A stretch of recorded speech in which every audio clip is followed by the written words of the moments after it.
One-day horrific event. The U.S. House of Representatives voted today to reauthorize the Violence Against Women Act. The measure passed this afternoon, 244 to 172. 29 Republicans siding with Democrats to get it through. So quite a bipartisan bill. But, yeah, 172 Republicans voted no. The act has been allowed to expire 2 years ago by Senate Republicans and now goes back to the Senate, where Democrats hold a very slim majority.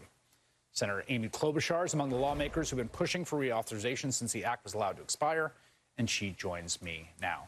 Senator, what do you make of that roll call vote in the House with 29 Republicans voting yes, which these days, that's a lot, but in a grander sense, a lot of Republican opposition? Well, first, Chris, I want to thank you for devoting your show to covering the victims in this case, and who just can never be forgotten. As the mayor of Atlanta said, Keisha Lance Bottoms, that this is a crime against all of us. And we are seeing, as your guest, Congresswoman Chu, and so many others described, this increase in violence against Asian Americans, an unprecedented number coming out of the last few years have been targeted.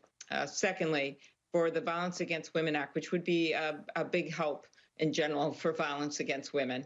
This was traditionally a really bipartisan bill back when President Biden was in the Senate and working on it, very bipartisan. Over the years, that's frayed, and it's really, really, really concerning because it's about things like protecting LGBTQ victims, protecting immigrant victims. The bill that I have that's in there, and by the way, I am happy we got 29 Republican votes because that will give me some momentum in the Judiciary Committee in the Senate. One of the more controversial things is pretty relevant to what we're talking about today, and that's a provision that convicted stalkers and convicted domestic abusers who happen to be dating partners instead of husbands. Right now, in some states, these guys can get guns, and this provision simply says they can't. This has been referred to in the past as the boyfriend loophole in terms of putting is the gun element. I mean, it seems to me there's two elements here that Republicans have been citing. There's the gun element.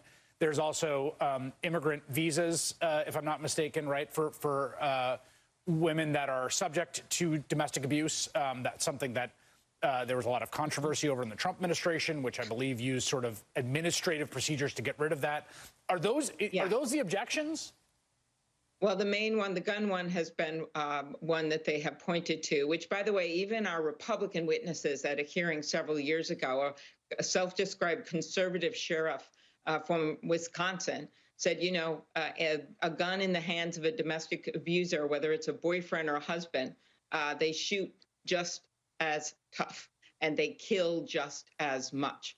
And so they're just, even they agreed with that piece of the provision. So, you know, it maybe these crimes like these and these mass crimes are going to convince them. I hope so.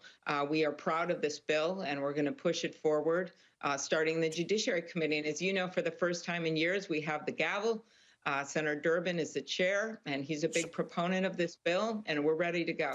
So this bill, the Violence Against Women Act, the reauthorization, would, as the Senate is currently constituted, have to clear almost certainly a 60-vote threshold because some Republican will invoke a filibuster. A staff member just has to send an email saying they'll do that.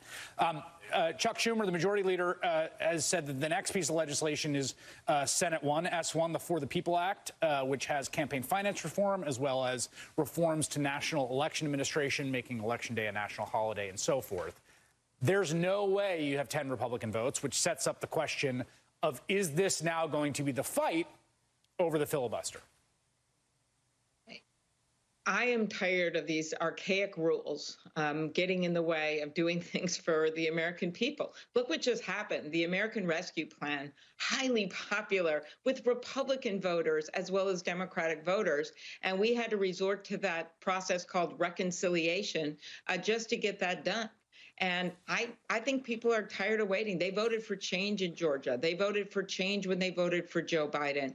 And that's why I favor getting rid of the filibuster. But even short of that, Chris, you could have a standing filibuster, which Senator Manchin has been talking about, where you require the other side to actually, like they used to do in the movies, stand and object day after day after day. But however we do it, This bill itself deserves a moment, and that is Senate 1. Which is the For the People Act, already passed the House. And this would bring our democracy back again. Over 250 bills have been introduced to suppress the vote since January 1st. And I don't know what, usually when people lose an election like the Republican Party did in a big way by 8 million votes, they step back. Our party's done that, their party's done that, and say, how do we change our policies? How do we reach out better to voters? Instead, what they're saying is, we're going to double down on our positions on everything from immigration to choice on. We're going to double down, but we're going to just disenfranchise those voters that voted last time, that voted by mail and the like. That is not going to fly. And that's why this bill is so important. And one thing I hope you keep remembering when you talk about it with other guests, 9 of these provisions are bipartisan. Number of these provisions have been supported by Republican governors and secretaries of state. So this is why this bill is called simply For the People, because it is about preserving our democracy. Senator Amy Klobuchar of the state of Minnesota, who has been working very hard on the Violence Against Women Act reauthorization. Thank you. Thank you very much for your time. Thank you, Chris. And by the way, this is an argument for getting Kristen Clark and Vanita Gupta confirmed. They know what they're doing on hate crimes, and we need to get them through the Senate. That's a great point. Thank you very much. Those are 2 nominees who would be deputies at the Justice Department. A few weeks ago, I called out Republicans for claiming to be the party